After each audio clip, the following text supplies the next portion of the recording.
What's good, listeners? Our guest on Just Talking is actress Cristina Catalina, starring in I'm Not in Love, live on the Chris Collins Show, Millennial Talk Show. How's it going, fam?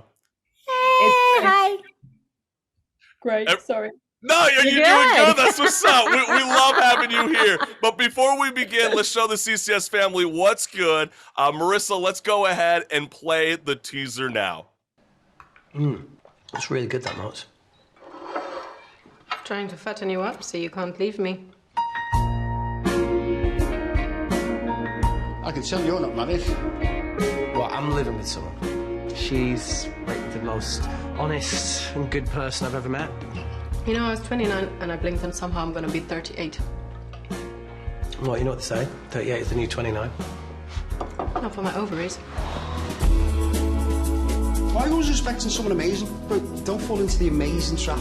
If you haven't met the right person by now, you're not gonna. You haven't changed at all. Thanks. I want to get married and have kids. You could just take me out for a drink.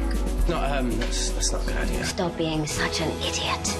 He's such an idiot. Just be a man. What's the point of men anyway? Love is very simple. The secret to staying together is staying together. That's all there is to it.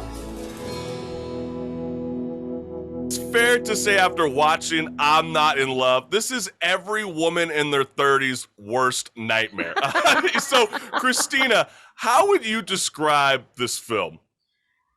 It's an anti-rom-com because it doesn't just show all the sweet spots, it also shows how it can be tricky to find the right person. It's not always as we anticipate it to be.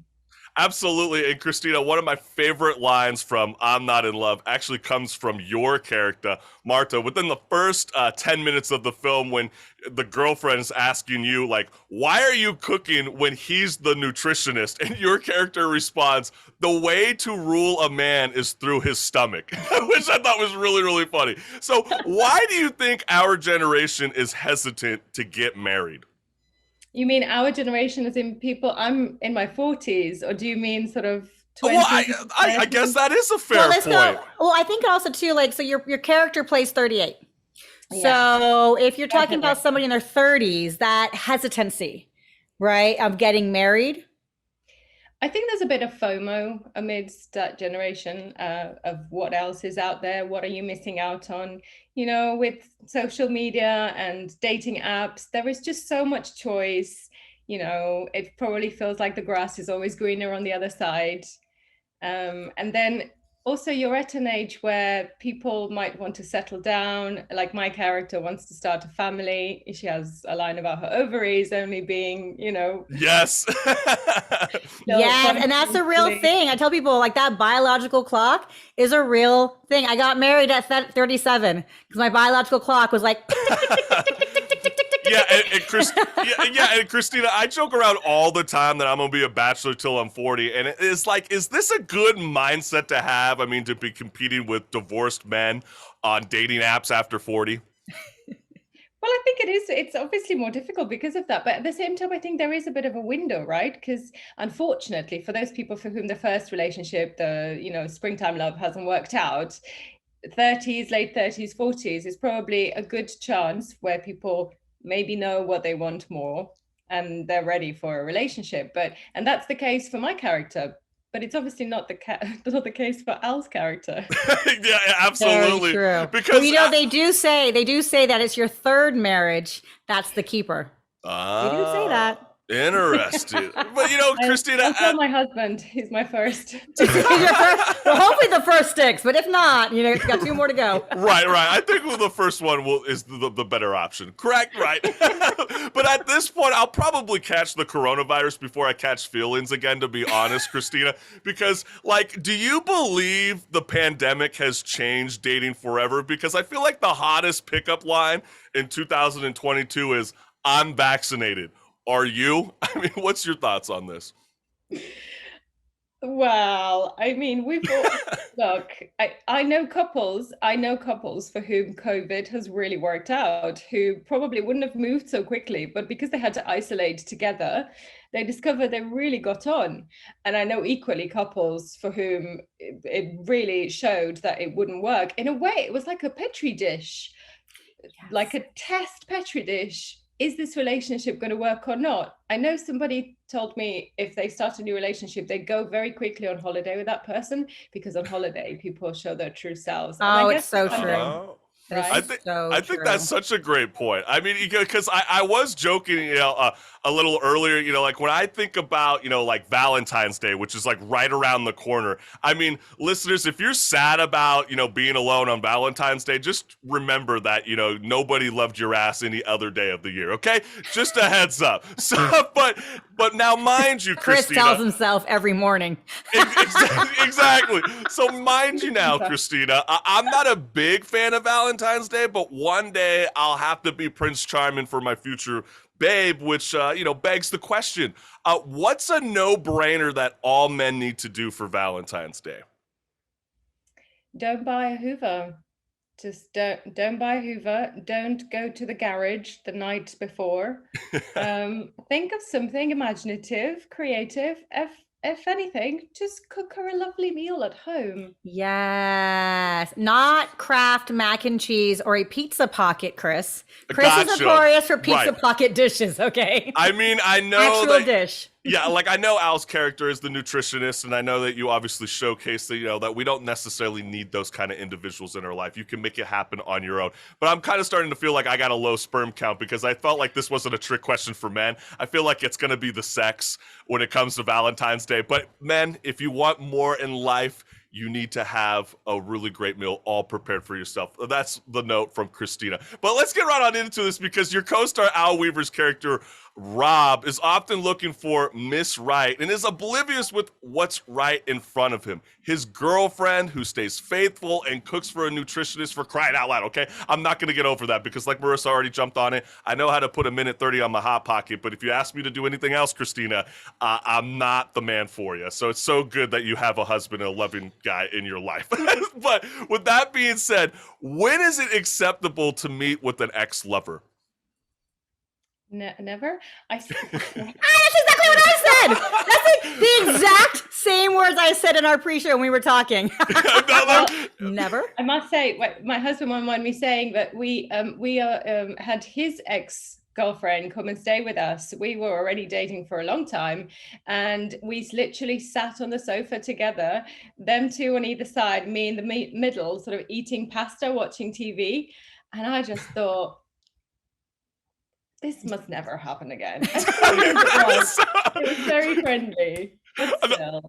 No, I think that's actually such a good point. Very evolved. Maybe Cristina, you're a very evolved woman. Yes, I think you nailed that question out of the park. And you already jumped on it like right in the beginning of this interview. There was a moment with your character where she says 38 is the new 29 except my ovaries. Is this an uneven playing field for women in their 30s to go dating?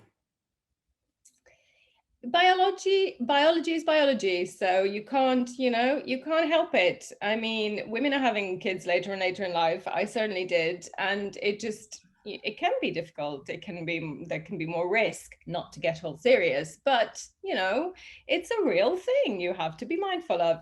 Also, I think Marta is at a stage in her life where she's a professional woman. She wants to start a family. She's sure about what she's got on the table. She has no doubts.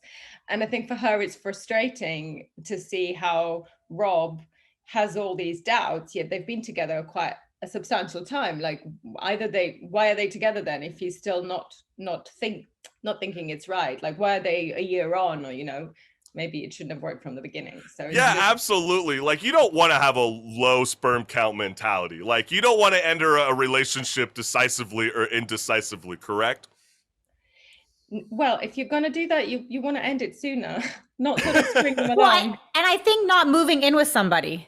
Like, if you're unsure, like moving in with somebody, that almost tells the other partner that you're going to give more of yourself in your life, right? Versus just being like, you know what, let's keep dating. I'm kind of not sure I want to go for marriage, kids, all that. Like putting the cards on the table.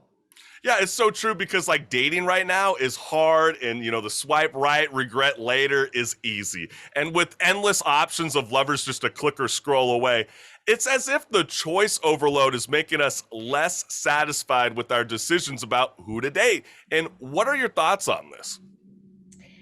Look, I'm too old to have had experiences on dating apps. I must tell you, But I'm sure you have, your Oh, cousins, your nephews. I'm sure you got people in your life who are experiencing this now. I do. From I an do, outsider perspective, what do you see? yeah, I mean, I do notice that sort of people have much more choice, yet they seem to find it more difficult to find the one, maybe because there is so much choice.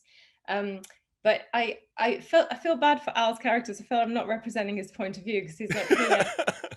I do feel like I can understand his point of view as well. I think he does love her, but he's surrounded by all these friends, and in particular, one of them who keeps telling him the grass is greener. There is so much more choice, and that feels true. So I think he's insecure about what he wants and about himself.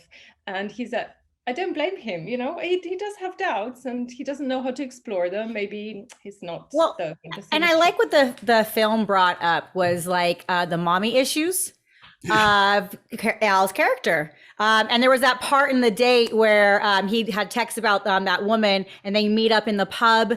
I don't want to give anything away, right? But it's not his girlfriend. Let's put it that way. And she calls him out and calls him like, hey, you got mommy issues and you're an asshole. Right. And I feel like that, from the beginning of the movie, Cole, the director and the writer and producer, had set that up. Here's the dad bouncing on the family because of the mom. And then seeing that playing out throughout the movie of Al's character just being like so unsure about that commitment. Yeah, I think that's such a great point, Marissa, because like most of us, I'm sure even yourself, Cristina, when you were in the dating cycle, I understand now that you're married, but let's just imagine when you were in the dating cycle, like most of us, like I hate hurting people's feelings and I never know the right way to break up with someone while minimizing the pain. So like, what's the best way to break up in the age of online dating? Like, cause it feels like you were a natural inhabitant. You were able to meet people, face to face. It just seems like that's such a void that none of us, or we're all kind of scared to get back into again. At least for myself, speaking out loud. So what's your thoughts on this, Cristina? I love that you're casting me in a sort of a relationship guru role. I have absolutely zero experience or credit. Well, I need help. But you are married, so you got that one down. That's a one big plus. He's the only one who asked. No. Basically, what was the question? No, well, it's like, what's the best way to break up in the age of online dating? I mean, how would you do it if you were still dating today? Look, I'm Romanian, German of origin. We are very direct people, at least I am. And so I think being honest and whilst not being an asshole is a good way to go. If you feel like you need to do that by text or a phone call or a face-to-face, all of those options work, right? But I think, do I sense that you're a bit of a ghoster, Chris? You know what, that you were getting exactly to where I was going to get at, because should I tell someone I barely know that I don't want to get to know anything else about them, or do I ghost them completely after one date? I mean, is that the best option? Ghost. It's all about ghosting. I'm a ghoster.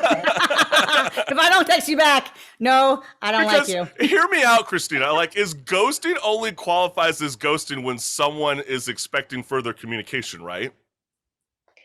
Yes. I think ghosting is appropriate if someone's weird. I think that is completely appropriate. Yeah. If someone's weirding you out, the vibes are totally, I mean, you're not gonna, otherwise you can, a sweet little text.